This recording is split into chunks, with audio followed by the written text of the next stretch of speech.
Hello everybody and welcome to the stream. This is of course next day thoughts. This one will be probably a very quick next day thoughts. I don't think this one will be long. There's not really much to talk about because we lost 4-0. We'll talk about a couple of other things. The West Ham fans going too early, especially seeing especially on Twitter, just seeing all the tweets when they were 2-0 up and then bottling it to Chelsea from 2-0 up to lose 3-2. I mean, that was amazing to watch.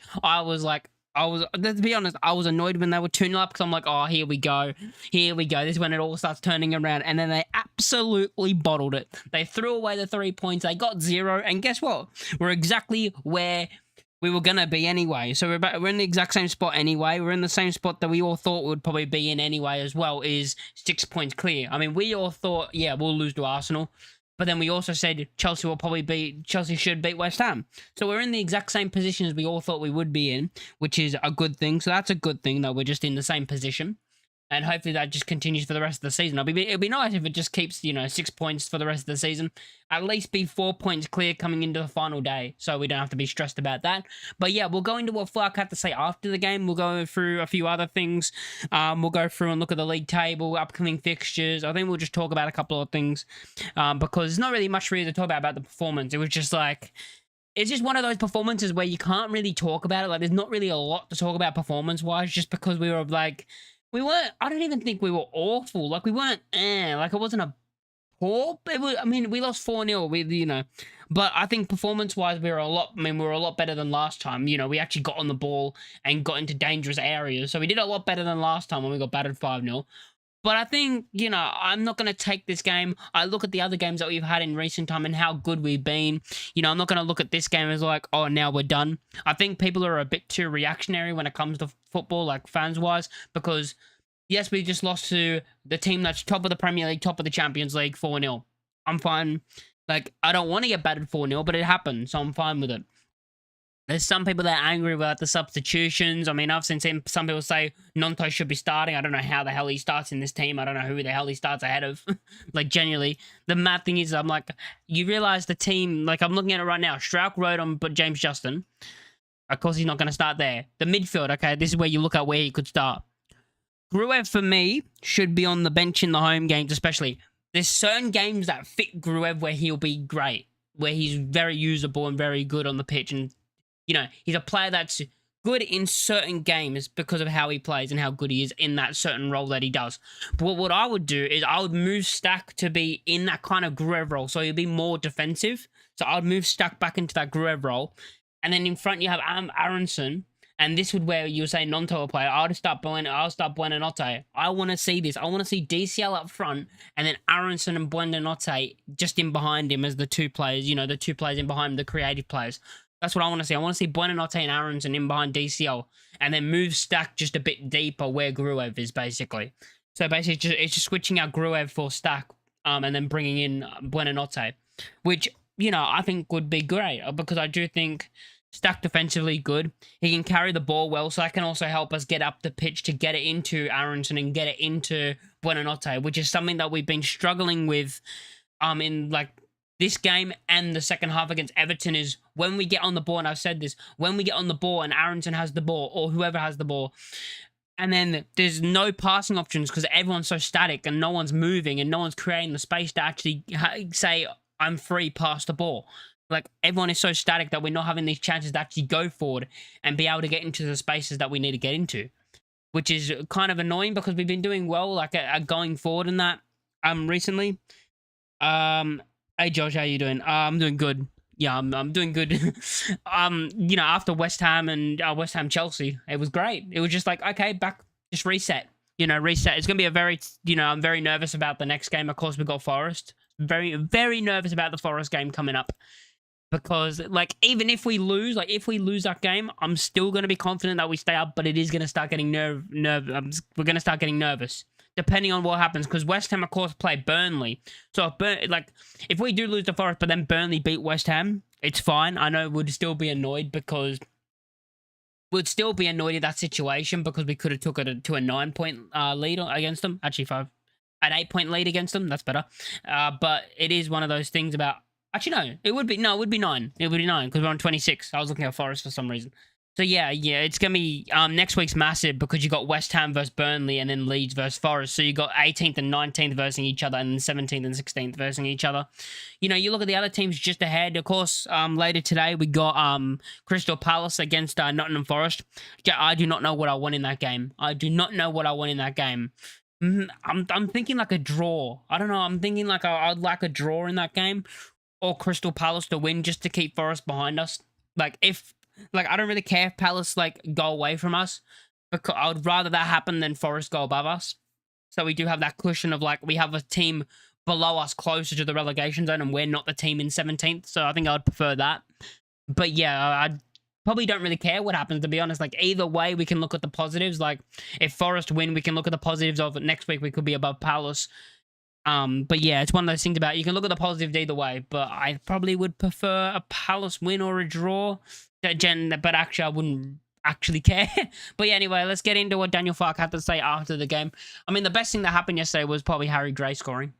That just shows you how great it was for Leeds United.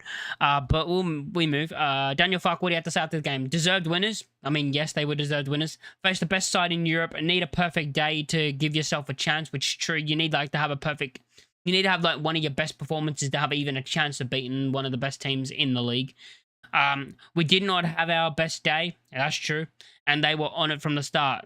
I think we were decent. I don't agree with the whole they were on it from the start, because I think at the start we were actually good. Like we were actually competing with them for the first 10, 15 minutes, I would say. We're actually competing with them. And we looked dangerous early on. I was talking about how Aronson looked dangerous early on. And then we kind of just didn't find a way. And again, that comes back to the static of us just standing still and not having options and no one creating the space for an option.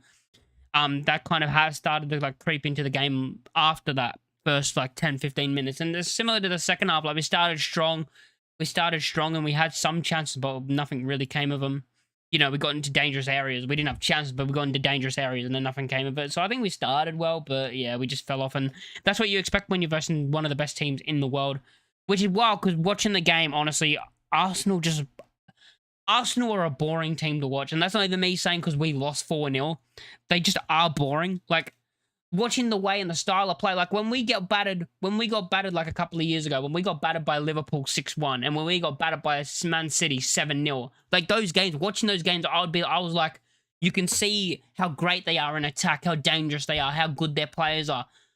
With Arsenal, I don't see that. With Arsenal, I see playing for set pieces, playing for corners against a newly promoted side. Like, it actually, like, and I'm not someone who says, it's corners FC and corner, what was I going to say? I'm not someone that goes, corners don't matter or something. Like, people say that kind of stuff. It's stupid. But it's just confusing me when they have spent so much money and they don't even have a good attack.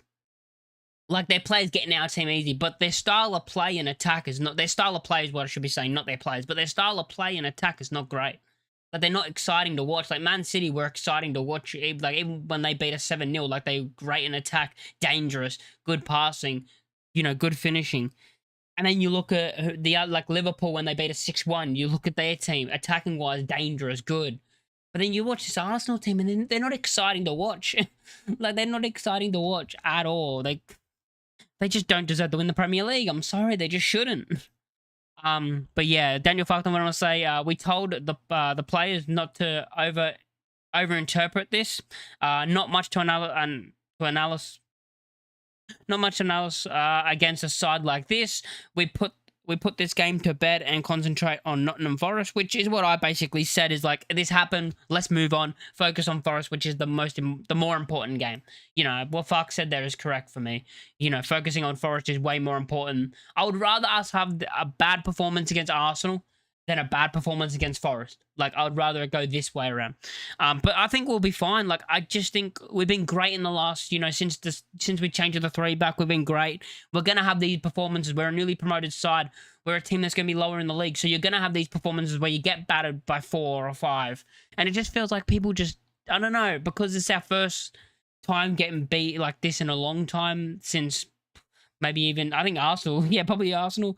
But, like, you look at the last time we've had a bad performance like this was probably, the Brighton game. I know that was only 3-0, but we were absolutely awful in that game. But it just feels like these games are going to happen. Like, it's happened. I don't think it'll happen again for the rest of the season. I'll tell you that. I don't think it'll happen again for the rest of the season. I don't think we'll get a battering like this. The only team that I think that could give us a battering like this is Man City, and I don't think they would.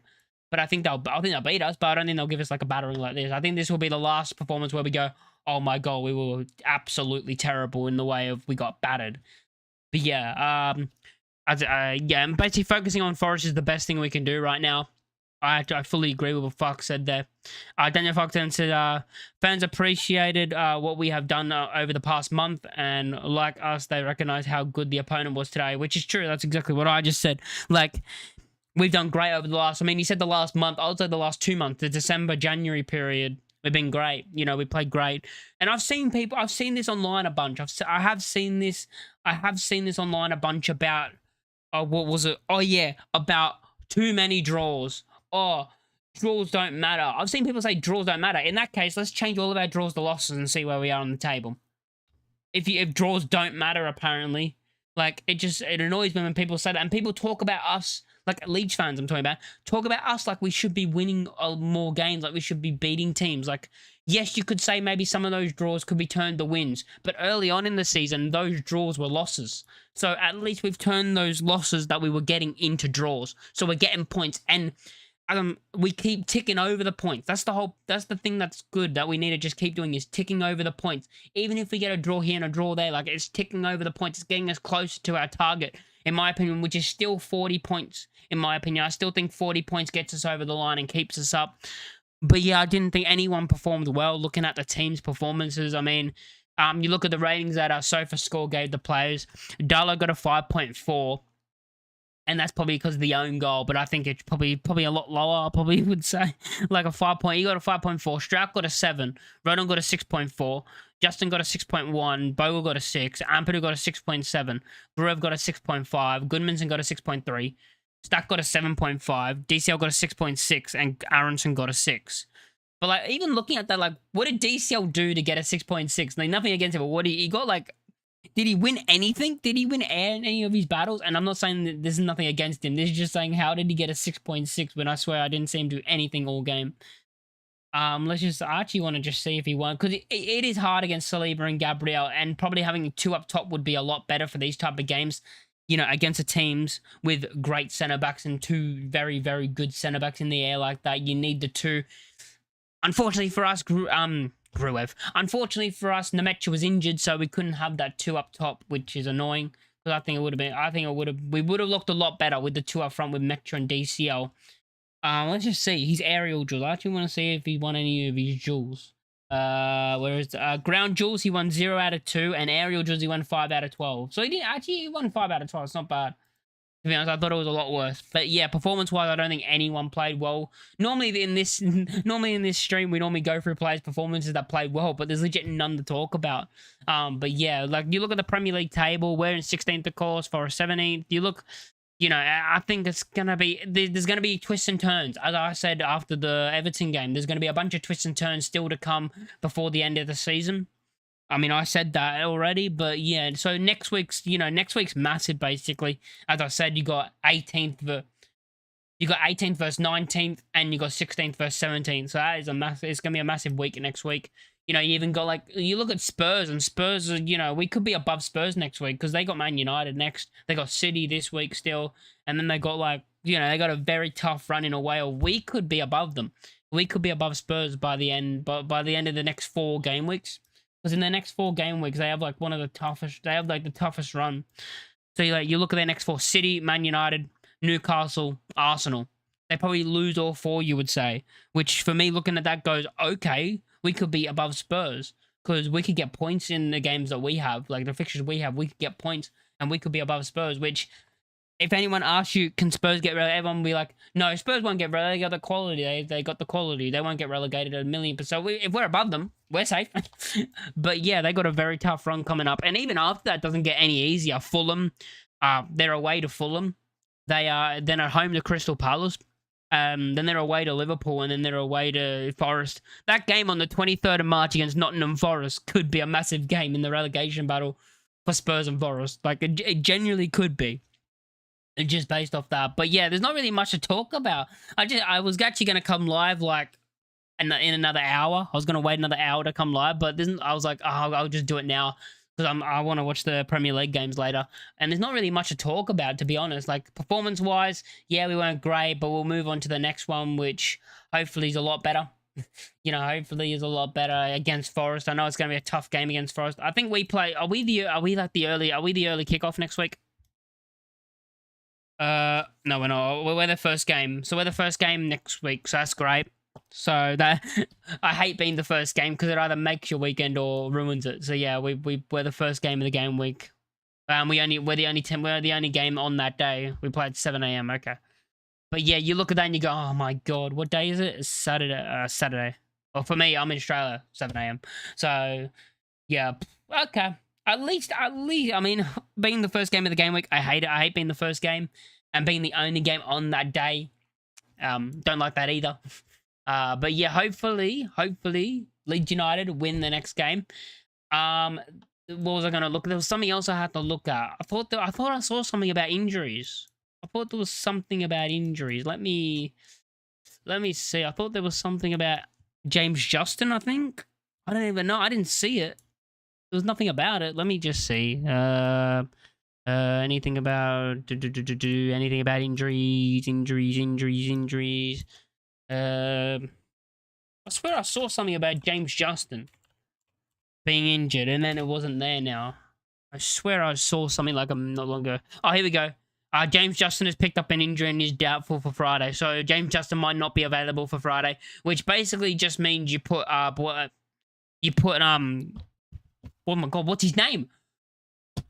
Oh my god, Gulavogi.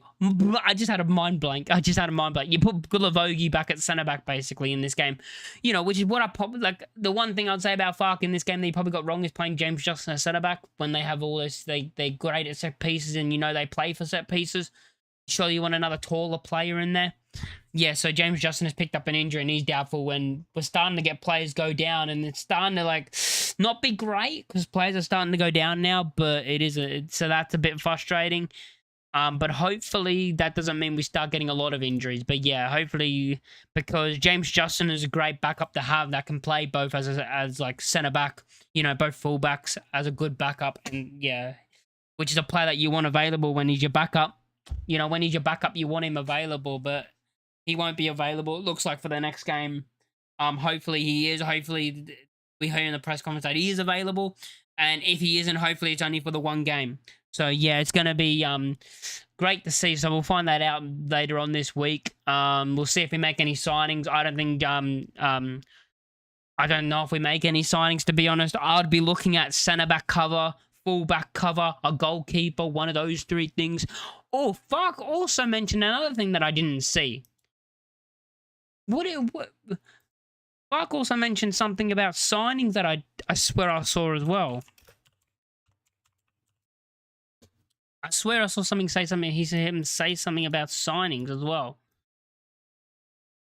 He said something like, I don't want to talk about it, right? I can't even find the quote, but he said something like, I don't want to talk about transfers, but the club know what I want. Which is basically what he's saying is, I think he was talking about the goalkeeper at that point. So what he's saying, I mean, we all knew he didn't want Perry. Perry was legit a player that just fell into our laps. Like, the club didn't want Perry. Fark didn't want Perry. Oh, he's available, so we got him. And I think Fark is annoyed about that because he wants a goalkeeper that he trusts. Which, I just don't see us signing a goalkeeper. Like, I think Perry comes back in for Forest. That's one thing I think will happen, but I don't see us signing a goalkeeper. But yeah, this is going to be a short stream. It's only about 20 minutes. But yeah, thank you guys for watching.